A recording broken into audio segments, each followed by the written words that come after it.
This is episode 148. Welcome to Wellness in Every Season, the podcast where we explore the rich tapestry of wellness in all of its forms. I'm your host, Autumn Carter, a certified life coach turned wellness coach, as well as a certified parenting coach dedicated to empowering others to rediscover their identity in their current season of life.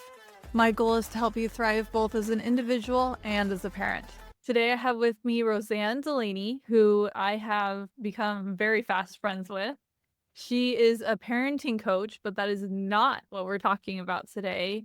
She has this amazing story. What we are going to be talking about is pornography and infidelity. So I want to put that out there first as my disclaimers. She is not somebody to cuss. She is religious like I am. Tell us who you are and your journey, because now you are a parenting coach and a betrayal coach. What else do you have under your belt? It's so fun to be here with you, Autumn. And it's going to be really fun to have this conversation with you and with your listeners. I am Roseanne Delaney. I'm a mom of 4 and a grandma to 2. And my husband and I have been married for 35 years. Wow, congrats. Thank you. And to say that has been bliss would be completely untrue. And so this is not that kind of Disney movie story that all girls grow up hoping and dreaming that they'll have their Prince Charming. He is my Prince Charming, but in a very different way and through a very different journey. Sean came into our marriage with a secret that he had been keeping from anyone and everyone since about the time he was 6 or 7 years old. He had an addiction to pornography. And back in those days, he had to be really creative because there wasn't the internet. Because Sean and I are fossils, we're really old. The internet wasn't even really around, especially in people's homes. And so he would have to go to the local store and steal it, or he would have to find it in a farmer's barn, or where the farmer had hid it from his wife or maybe one of his kids. He even tells situations where he would go to the library and he would go and find the art manuals or art books where there were nudes. And he would look at them there. And, we know a lot more about pornography and what it does to our brain and how it can rewire it, very much similar to any other type of addiction or compulsive behavior that people have. And so I was not aware about his addiction until we had been married about 2 years. I was very naive, growing up in a very conservative family and religious culture. And honestly, I didn't even know what pornography was or what masturbation was. In any of those words, I had no idea. And one day our 2-year-old was going through his backpack. We were in college, and she pulled out a video. And I went to look at it, and it was like an X-rated video. And I was like, holy crap. What is this doing in your backpack? And my 2-year-old's like toddling around with it. And of course, I'm mortified and angry and confused. And so when he gets home, I ask him about it. And the gaslighting began, right? I don't know how it got into my backpack. Somebody must have just like at school slipped it into my backpack and all of these things. Before long, I didn't know what was true and what wasn't true. And this was the beginning of a very long period of time where there were discoveries on my part and gaslighting on his part. This went on for 27 years. And during this 27 years, I lost myself. I lost my identity through his manipulation, his deceit, and his hiding of what he was doing and consuming. And it had a tremendous effect on me as well. And over time, we had been to therapists, but they had not discovered or put a name to betrayal trauma. They had not discovered or really knew a lot about how pornography consumption on a very compulsive basis, how it affects the mind and changes the person that you are. And so the therapy was not in any way helpful. Number one, Sean could manipulate and lie to the therapist. Number two, the therapist thought I was crazy, and they were happy to tell me that I was crazy and that I needed to do more individual work on myself. And in some respects, they were correct, but not in the right way. I did need to do work on myself, but not in the way that they thought. And so things just were not very helpful. And it has been now 8 years. It will be 8 years in November. We were moving my sister and her husband, and we were getting ready to leave, and we were in the car. And then my brother-in-law came running out of the house, and he's like, "Wait, Sean, I need your help. Can you come help me?" And I'm like, "You run and help him. I'll just sit here and wait." So Sean went to help him move their shed really quick. And for some reason, I didn't have my phone with me that day. And I don't know why. And let's face it, I am a little addicted to screen time myself. And so I grabbed his phone to open up Facebook and for me to just scroll Facebook. And as I swiped his phone open, there was an image. And I was like, I'm so tired. I'm so tired of fighting this fight. And I really didn't know what to do. If I had known what to do, I would have done it sooner than at 27 years into our marriage. And so I just held it in my hand. And when he got back in the car, I just turned the phone so he could see it and pointed to the image. And he started to do his thing. I don't know how that got on there. And I'm like, hold up, dude. We don't have any kids left in our home. Our youngest had gone away to college that fall, just a few months sooner. You can't blame this on anybody. Nobody has had your phone but you. I need you to quit lying to me. I'm done with this. And the interesting thing is that you introduced earlier that I am a woman of faith. And it's interesting to me how God knows and sees all. And he had already started to plant some seeds through other people for me to have the information I needed at that moment. A woman in our neighborhood had approached me a couple of months earlier and shared with me something very similar to the story I just unfolded to you that had happened within her own marriage. And also shared with me that there were new resources, that there are therapists now who are called certified sex addiction therapists, and that there's this trauma called betrayal trauma. And she had given me the number to the therapist her and her husband had been working with in case I might ever need it.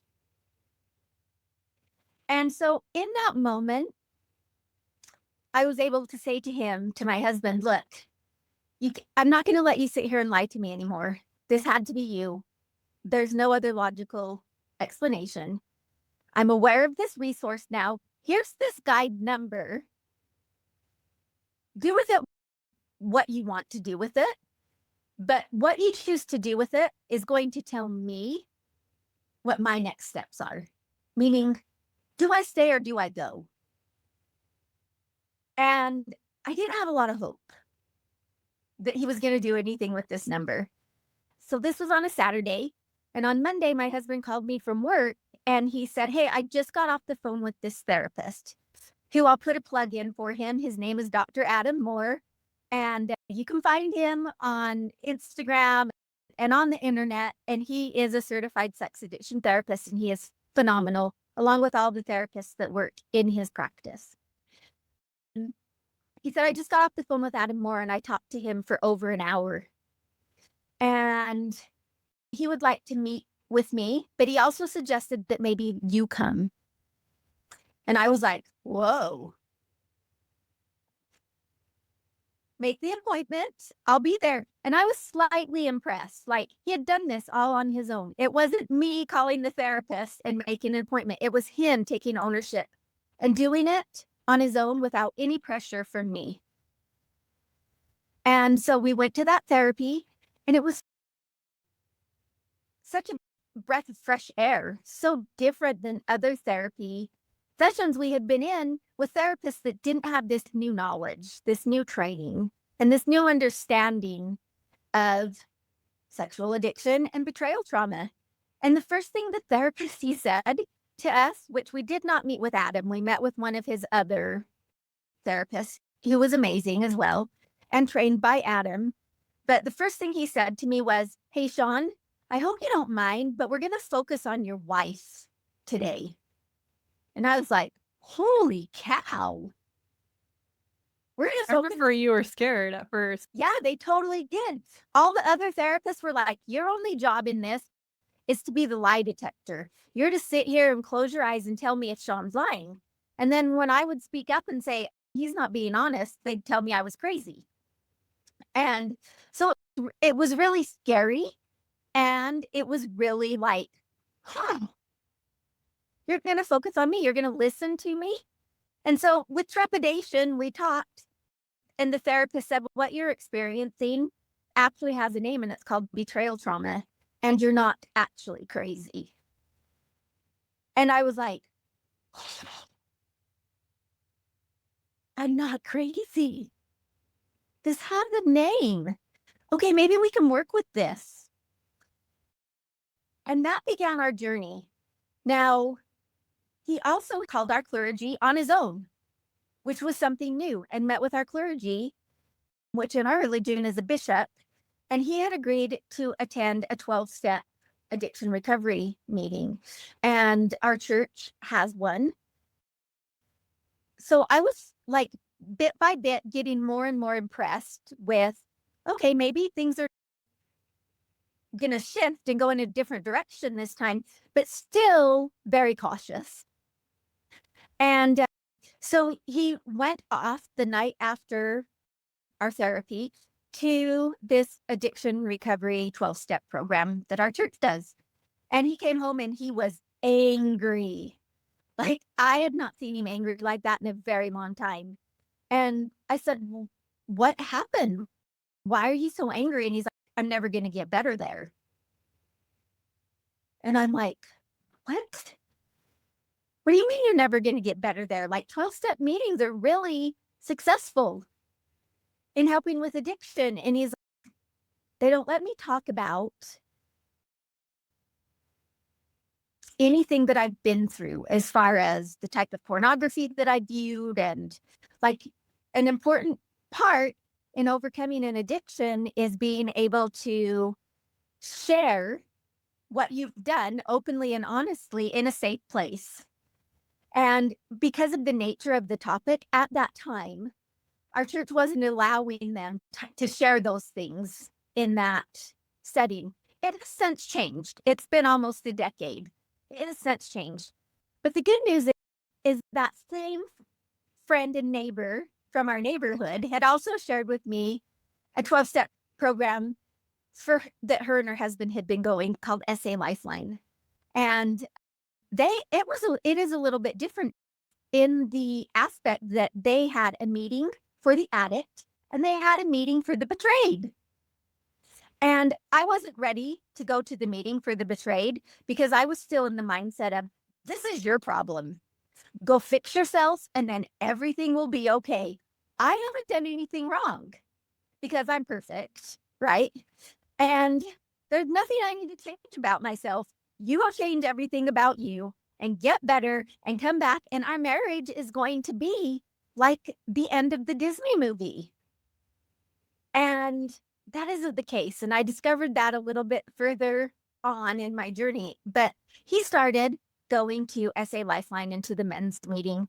And after that first time he attended the meeting, he came home and he said, I found my tribe. I can heal here.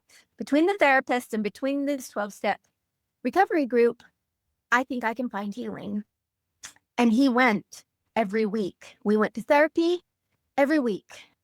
And something interesting about the type of therapy that you do in this type of arena is he did his own therapy. I did my own therapy. And then when the therapist felt like we were ready to start restoring and rebuilding our relationship, we also did therapy together. So he did his own personal healing. I separately did my own personal healing. And then eventually we came together to work, to restore and to rebuild our marriage. And all along, he kept every week going to his 12-step meeting. And about 3 months later, I was like, okay, I'm going to go check out this meeting because the gal in our neighborhood kept inviting me to go with her. And I finally was like, okay, I'll come check it out. And really, I was scared. And I really didn't think that I had any culpability around this issue because his addiction is never, has never, and will never be mine to own. That is his. But the way I showed up and responded along the way, that is mine. And the way I showed up and responded so many times was not in a healthy way. And I'm not angry at myself for showing up in unhealthy ways. I did show up in ways that kept me going, that helped me protect myself from the environment that I was in and from all of the craziness that was happening in our world due to my husband having a sexual addiction. And I needed to work on those things and get myself some new tools so that I could show up in my marriage around these situations, which really then trickled into every other aspect of my life, mothering, friendships, work relationships, every other area of my life, where I could show up better and be a better version of myself. And so I started going to these meetings as well. So we'd drive about 45 minutes to a building, and Sean would go into the men's group and I would go into the women's group in two different rooms in the basement. And Still women's group and men's group? Because what if the woman has the addiction? I know that's a really valid question. And yes, they are still men's and women's group. But what they have found is that if the woman has an addiction to pornography, it's still better for her to come to the women's group. Okay. Yeah, that would be interesting. Yeah, and women understand women. And once you start into recovery and you start working on yourself and healing yourself, to sit in that space with a woman that's in the same space as your husband with that addiction, you have so much more empathy. Because what happens is almost every woman I've ever encountered in this situation doesn't think they need to do any work. My thinking was not different than 99 point some odd percent of all the other women that experienced this was. But what happened is I started working on myself through therapy and through meeting with these women who were all experiencing something very similar to what I was, who all thought they were crazy, just like I did. And we would be open and honest and vulnerable with each other, sharing the ups and the downs of the last week in this meeting. And we were met with, that really stinks. That had to have been so hard. I'm so sad that you had to experience that. And there's something magical that happens in a setting where you can safely share all of your crazy with other people and be met with empathy instead of being met with things like that are really well-meaning, but not helpful. If you just like spice things up in the bedroom, you wouldn't need pornography. So many times people don't know how to respond, and so they share these things, or maybe if you meet him at the door with the kids, and he's our king. He wasn't my king. I wasn't going to say that. He was destroying me. Those types of things aren't helpful, but when you meet with a group of people who understand and say, oh, that really stinks, and I know how hurtful that is, and that's happened to me too, there is magic in that. And so you really need three things. Both the addict and the betrayed need really three things: an understanding of whatever your higher power is. For me and my husband, that was our Heavenly Father and our Savior, Jesus Christ. For other people, it might be the universe, it might be nature. Whatever your understanding is of your higher power, you need to connect with that and get a real solid relationship with your higher power and put that at the center of your life. Because what I learned is for so long, I had put my husband at the center of my life because that's where the chaos was. And if I just tried to focus on every little thing I could do to reduce the chaos, then everything would be okay. Because you're not okay. Because I was not okay. And the only place I was going to get okay was through my higher power. And then the second thing you need is a really good therapist, a certified sex addiction therapist, and also a really great coach, a certified coach that has training from an ICF school, which is a regulated school for coaching, and preferably one that's been there themselves. The school Hard Knocks is the best teacher. And when you couple that with the principles that you learn in coaching school, it becomes very powerful. That was missing for us. There were not coaches like that for us when we began. And it was a missing piece, and which is why we both found ourselves into different coaching schools 5 years down. Went to different coaching schools? We did. I went into coaching and enrolled in IPEC and did my schooling through them. And after I finished, Sean decided he wanted to become a certified coach. So he researched a bunch of schools and found a coaching philosophy and schooling structure that felt more in alignment to him and went through it. Both are ICS accredited coaching schools. That's amazing. Yeah. And in that journey, I initially started that journey because I thought, and I learned along the way that, you know what, there were a lot of things I didn't learn and internalize and become as a teenage girl while I was dating. There were things that I didn't understand about myself. I didn't know what a good boundary was, like a good, healthy boundary, and how to set a boundary and keep a boundary. And then most important, be okay.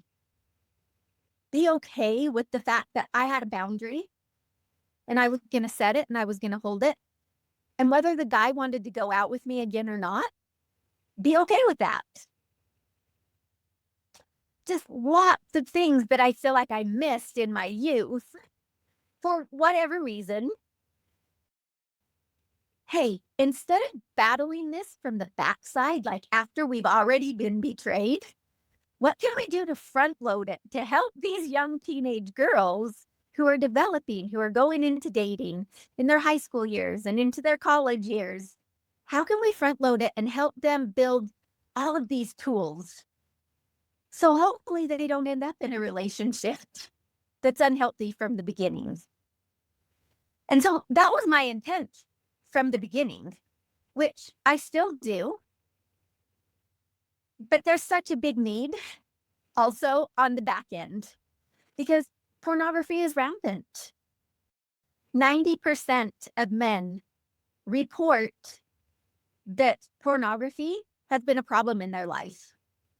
90%. That means if you look to the right, you look to the left, you look to the front, whoever is there has been impacted by someone who has compulsively consumed pornography. And they are suffering from some type of effect from that.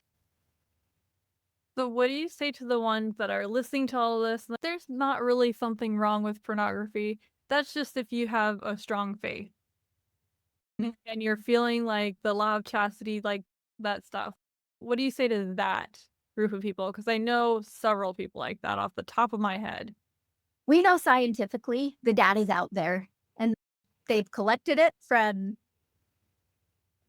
every walk of life, even outside of your traditional like Christianity type ideas. And we know that compulsive sexual consumption of pornography or soliciting prostitutes, things of that sort, on that line of betraying a commitment that you made to someone else, that you will love them and put them first, is detrimental to a marriage. There is impact. We also know scientifically that consumption of pornography is unhealthy and that the brain responds to it very similar to a hit of cocaine. It's a drop of dopamine. It's a drug that's created within our body, and compulsive use of pornography typically has some other something in your life that is trying to distract you from. I don't want to have to sit with these feelings of anger, which is very common for men, right? Men have been told and trained their whole life. Wait, being angry is okay. internet freaked out during that. Society, especially Western society, has trained men for generations to believe that being angry is an okay way to show up, an acceptable way to show up, but showing up with vulnerability and emotions and sadness and tears is not manly. And so when men have those feelings, it's not okay for them to show up and talk about it. Hey, I'm feeling really embarrassed about this situation. Or, hey, I'm really sad and hurt because my grandpa died. And I just need to talk about it and I need to cry. Has not been okay for men for generations. And pornography, especially now, is a very inexpensive, easy way to distract yourself from feeling those things. It's basically a drug of choice. Is that maybe why you had the feelings wheel right above your head? Absolutely. We live by the feelings wheel in our house. There's one here in my office, one in Sean's office, and we have ones like this all over there. I need it because I married the exact opposite of my dad. Whew. Dodged a bullet with that one, and I did it on purpose. And I married young. I don't know how it all came together. Was out of my hand. We know how it came together. But in my dad's side of the family, that's all they would respond to is anger. Not vulnerability, not crying for babies, blah, blah, blah. My husband is good about showing vulnerability, and I'm the one who struggles to match it still. I printed out this wheel for myself. I use it with coaching too, but it was in therapy sessions when my therapist would say, "What are you actually feeling?" Let me Google it. So it's very nice to print that out for myself. And then my somatics coach does the same thing for me. And I found it to be really useful, especially when I coach men. What are you really feeling? Okay, you're saying anger, but if you look at the wheel, this is right across from it. Does that resonate for you at all? And it's been very powerful and it totally makes sense to me. I have family members that are highly addicted to pornography. I dated somebody who was very addicted to pornography, and I dated him instead of being friends with him because I figured if I was closer to him that I could help him. Bad idea. It just became a mess in my own head.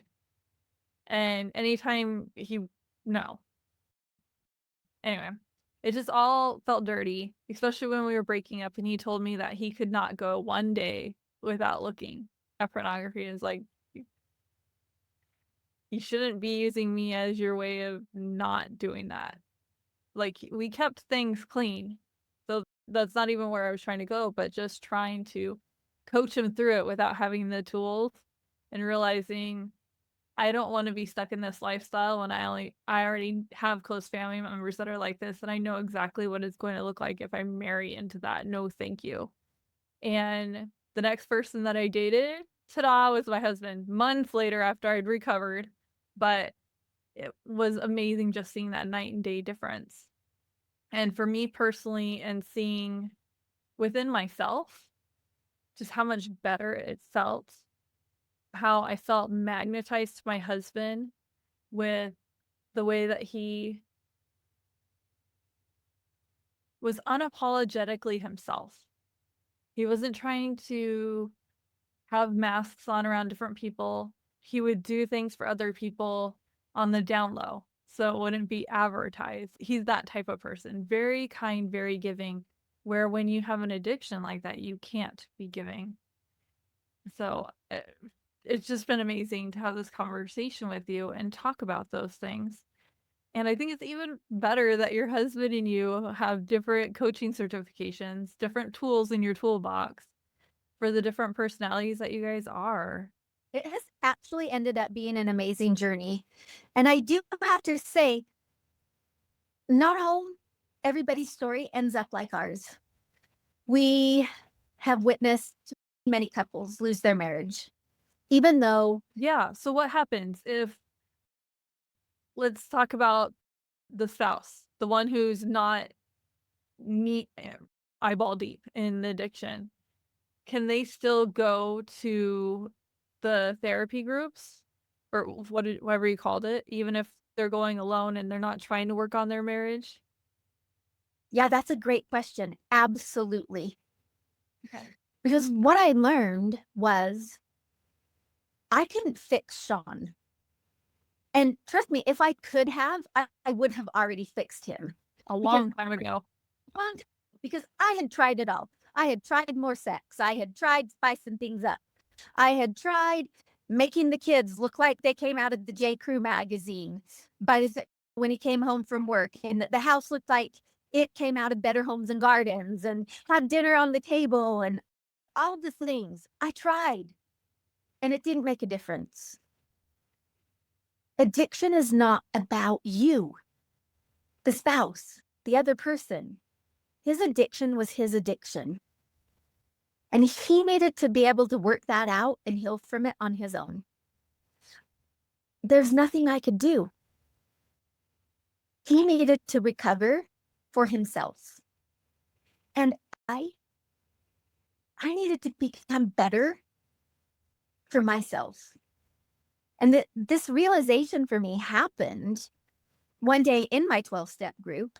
I don't remember what step we were working on that day, but we sat around this big glass table, like 24 women, and I just had one of those moments. Some people call it the angel on their shoulder. Some people call it their conscience. I refer to it as the Holy Ghost. But I had one of those moments where the Holy Ghost whispered to me, hey, Roseanne, the resentment you're holding for Sean and his addiction is no better on the scale of sin than his addiction. Ooh, ouch. Ouch. Ouch is right. That was a hard pill to swallow. And it's absolute truth. And that's when my own personal, sorry, I get a little emotional. That's when my own personal recovery started to really increase, because I started to focus on me and what I needed to be doing and changing and learning about me, instead of putting the focus on Sean and what he should be doing. So you're able to have that parallel track where you were able to grow together that way instead of being like Yes. the judgy spouse or whatever. I was the judgy spouse. And it sounds like no matter what would have happened in your marriage, for those who are listening and they're on the cusp, they're not sure what to do, just realizing that you can have your own growth separate from them. Yes. And I know what we talked about before, but you didn't mention it here, so I'm going to mention it for you, is that when you went back and you talked to him about what finally did it for you, is he was saying that he was tired of the hiding. Yeah. That, I asked him, why now? Why are you ready now? And he said it got too exhausting to remember who I told what lie to. Because this infiltrated every part of his life, not just our marriage. It affected his work performance, because he was looking at it at work at times as well. And he would have to gaslight his boss and dance around things there, and with our clergy, at church leaders, and in our marriage, and in friendships. You said you moved fairly regularly because of it too. Absolutely. Every 2 years was his cycle. Every 2 years he would move us because he was afraid he would lose his job. And I had no say in that. There was no discussion. And I didn't know that's why he was moving us. It wasn't until a couple of years into recovery that he actually shared that with me. And every addict has a cycle, has an addiction cycle. And they learn that cycle as they go through their own therapy process or even coaching process. A coach can help walk you through that and to recognize what your cycle is. But yeah, it's very nuanced. And although everybody's journey is different and everybody's recovery is different, it is also very much the same. And although we should never compare our story to someone else's story, and we shouldn't compare our recovery journey to somebody else's recovery journey, because there's so many different ways it can happen. Sean's recovery journey is going to look different than the men he works with, each and every individual man he works with. And my recovery journey from betrayal trauma is going to look different than every single woman that I work with. In the fact that we may use different tools at different times and have different aha moments and discoveries about ourselves and within ourselves at different times. But in the end, we all get to the same spot. And that's a good place of recovery and healing within us. And so we should never compare those things. And so I do want to make it clear that, yes, each couple or each part of the coupleship, the marriage, should be doing their own separate work for themselves, not for the other person, for themselves.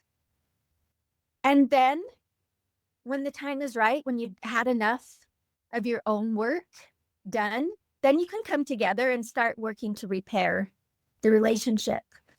Or during that time where you're both working, you guys might decide that, hey, staying married to each other is not the healthiest or best outcome, and make that decision.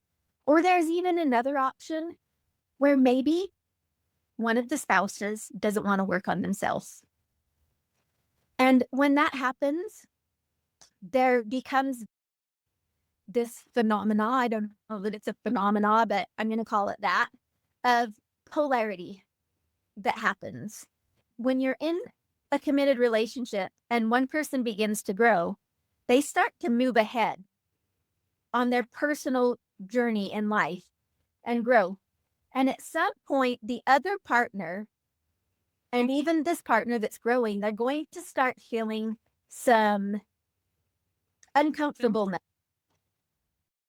The friction of pulling each other. Yeah, that friction of, oh man, they're changing and they're changing for the good. And I feel this, and now I have a decision to make.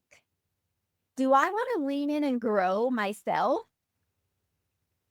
and start growing and catching up with them? Or am I too scared? And it feels a whole lot more comfortable in the scaredness to stay back here. And if they choose to stay back here, this space in between is called a liminal space. And in that liminal space, we lose connection. And in addiction, connection is addiction is the opposite of connection. If you are connected, addiction has a hard time living in a very connected relationship. But when there's disconnection in that liminal space, then the relationship begins to get more and more stressed. And at some point, if the one person behind doesn't move, this person up here is going to be like, hey, what's going on here? I'm doing all the work. And this just doesn't feel connected and right and nurturing and loving and the type of relationship I want. And we lose marriages in that space. In marriages where only one partner chooses to grow and the other is, I don't need to change anything. I was that person in the beginning. Sean was starting to grow, right? And I was still back here saying, wait, you got to fix you. I haven't done anything wrong. I did not violate the promises I made to you and God when I entered into this marriage. You go grow. But before long, I started feeling, oh, dang, he's growing and maybe I have to show up at that meeting. So I showed up to that meeting and then we got to here. And then guess what? I started to move a little bit ahead and he had to decide now, whoa, am I going to dig a little bit deeper and go a little bit deeper and heal a little bit more so that he doesn't run away from me? And so it became this very healthy push and pull within our relationship, which we will never arrive from. We have to constantly now from here on out have this dynamic of push and pull where we're growing and pulling each other along and challenging each other so that we're not like going on a straight path, but more on an upward path. It makes me think of, you said your husband's in Pennsylvania and he spends a lot of time here. That's a state above me for anyone listening. And they have this really cool, I have yet to do it. So it's really cool in theory as of right now. But you can take these weird looking bikes on railroad tracks.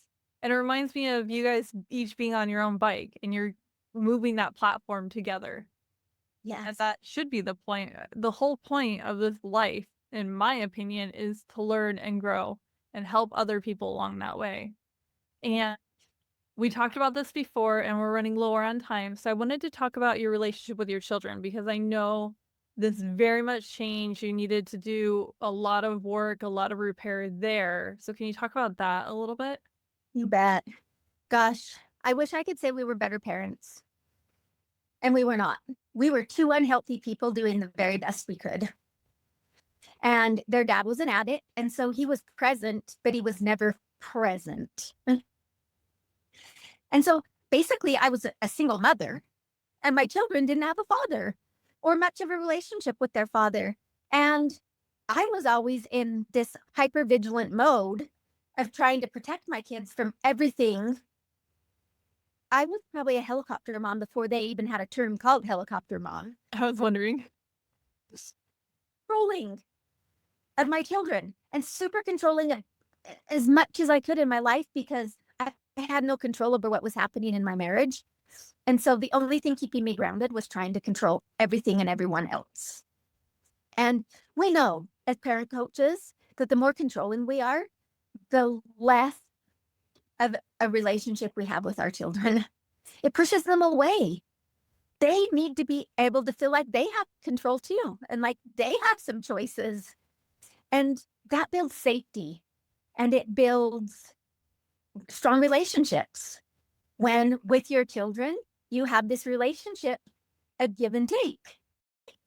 And my kids didn't get that because I was unable to show up that way from the effects of my husband's pornography addiction. So how old were they when you were able to finally go back and start repairing that stuff? Because I know it took a while before you could even do that. Working on yourself, working on the marriage. So our kids were all adults when that happened. Our youngest had just started college. And so he was like 19. And then we had a 21-year-old, 23-year-old, and a 25-year-old at that time. And it's only been in the last probably 2 years that our children have come to us and said, I finally feel like I can trust you. Because they've seen the work that we did and they see the people that we're becoming, which is absolutely 100% opposite of the parents we were when they were young. That's a story of hope for parents that you can still fix it any step of the way. Focus on the repair. Absolutely. And really, if there is something wrong in a relationship, any relationship that you're having with anybody, you need to look at yourself first. The answer is always inside of you. Roseanne just had her client walk in, so we are going to finish up because I took her time just chit-chatting before we even started recording. So thank you, Roseanne. But what, out of all of this, what nugget do you want somebody to have? I want to give the nugget of hope. There is always hope. And in the midst of it, it doesn't feel like there's hope. And our brain actually doesn't even let us even feel or think like we have options. And there are always options. And those options you will find inside of yourself. Anytime there's conflict in a relationship, whether it's between you and your child, you and your spouse, somebody at work, a neighbor, a family member, the answer is always inside of you. That's where we need to start first. And it's a hard pill to swallow. And sometimes, even all the work I've done, I don't recognize it immediately. Sometimes it takes me a couple of days to get myself humble, to be like, what is my part in this? Well, habits run deep, and you've been working in those habits the wrong way, the bad habits, for longer than you've been in the good habits. So it makes sense. We all have our good and bad days. So if you find yourself in a situation where you're married to an addict of any kind, there's hope. There's hope for healing. There is hope for a better life.